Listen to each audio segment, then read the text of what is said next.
Whitley Strieber is my guest tonight on Ground Zero. Amazing author and definitely someone who I've grown to love over the years, listening to what he has to say and his approach to all of the UFO phenomena. Very, very practical, very down to earth. Even though he's had experiences that are not of this earth, some amazing stuff there if you've read Communion and the other books. So you were talking about the Condign Report. You were talking about how some of these people who have had experiences, they call them the plasmas, not creatures or UFOs or whatever. Right. And apparently these plasmas, as they say, would put thoughts into people's minds. Tell me more about that. Well, it means if the Condign Report is correct, and I think from my own experience and from what I've read from other people, it probably is, it's going to be very hard to tell whether or not what people are describing happens to them actually did happen. And we're going to have to develop in behavioral sciences and in the science of the biology of the brain, ways of determining just what it is that is causing people to develop the narratives that they develop. Now, we have when Communion was published, an enormous amount of letters came in from all over the world, in the hundreds of thousands finally. And thank goodness my wife, Ann, realized the importance of these letters, because at the time, I was being beaten up pretty badly in the media, and it was generally considered just a joke. But she said, Whitley, one of these days, these letters are going to be important.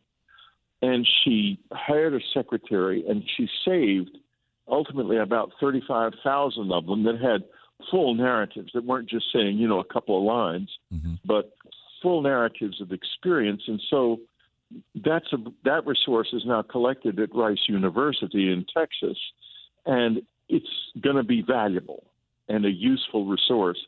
But the thing that's fascinating about it is that it does not reflect the usual sort of alien abduction scenario that everybody's heard about. It actually reflects an incredibly complex variety of different types of interaction and experience.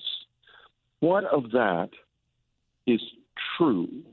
In other words, what of it is factual and what isn't?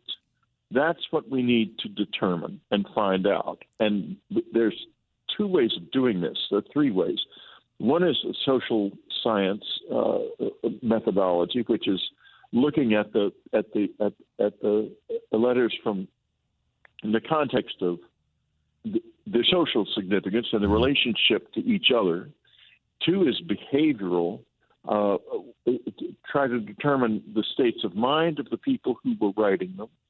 And three is, and this is more contemporary, trying to determine from people who are alive now, and I'm sure a lot of the letter writers still are, by doing a type of MRI scan on their brain while they are narrating their memories, called an fMRI, that probably, if it's handled correctly, will be able to enable us to tell the difference between what their brains perceived as factual, right, and what is imaginary, even if the person doesn't know the difference, can't tell the difference themselves.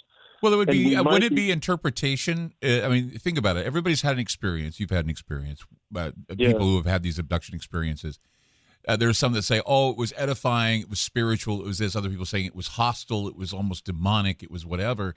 And I mean, interpretation, I guess, is in the eye of the beholder. So what we'd have to do is we'd have to take each case on a case-by-case basis and analyze it. Well, it's a challenging experience. There's no question about that. I think that we would have that's where behavioral science comes in, because we can determine whether or not a person is experiencing Stockholm syndrome, which is to say, if they have been under pressure from some direction, they will, eventually they will become an ally of their oppressor. That's Stockholm syndrome. That's when, like years ago, Patty Hearst became sort of became an ally of the people who had kidnapped her. Symbionese army, yeah. Mm-hmm. Yeah, and that's going to be part of it because there are people who will have had that experience. On the other hand, in my own life, this started out really difficult. It was very hard. It was very traumatizing, and it was intensely physical. Over the years, and they're still very much in my life. It's not over yet by any means. It has become a valuable and useful thing. But, I try to be very careful with it because I'm not going to say that this is angelic or demonic. I'm not even sure I believe those things. Right. That those are adequate descriptions of any kind of experience. But I can say this, you can live with this. That I can say because, I'm living with it myself for 30 years now. And a little more than that. And other people I know are too. So it's possible to live with it. But what we want to do is more than that. We want to understand it. We want to use it. We want to make it part of our world in ways that are useful to us. And that is going to be a challenge because whatever it is, and we all have a sort of assumption that it's aliens, and that might be correct. Right. But I would rather start a little farther back than that and say it's a phenomenon that penetrates into people's lives, and that is real.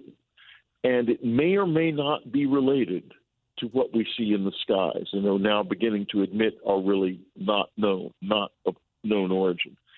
We don't even know that there is a connection yet. But starting from that very basic place, we can build real knowledge because right now we don't have that. We haven't ever applied our best scientific and academic tools to this whole subject. We've never done that.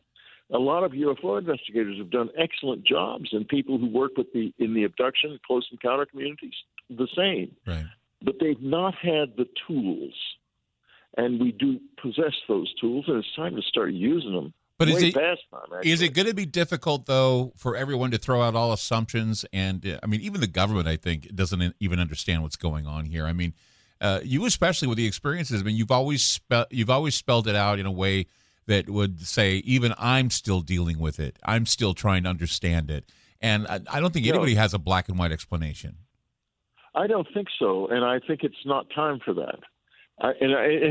And my guess is it'll never be black and white. And, it's interesting to turn it around and say, what if we could travel the stars and we went to another planet where there was a species that had never left their planet, or it just, maybe penetrated a little bit into their solar system like we have now? What would they find? Well, if anyone could go with just a few basic rules to prevent them from, say, revealing our presence, our reality, but they could do whatever they wanted to. In other words, it was pretty much of a free-for-all. Think of what would happen. Oh, yeah. They would get every kind of, and they'd get biologists, they'd get criminals, they'd get religious people. Well, it would be like an ant farm, wouldn't it? It would be like, hey, look, it's a new ant farm. Let's play with it. Let's it's not necessarily evil. It's just the curiosity, I think. It's an amazing world and part of the life experience, I believe.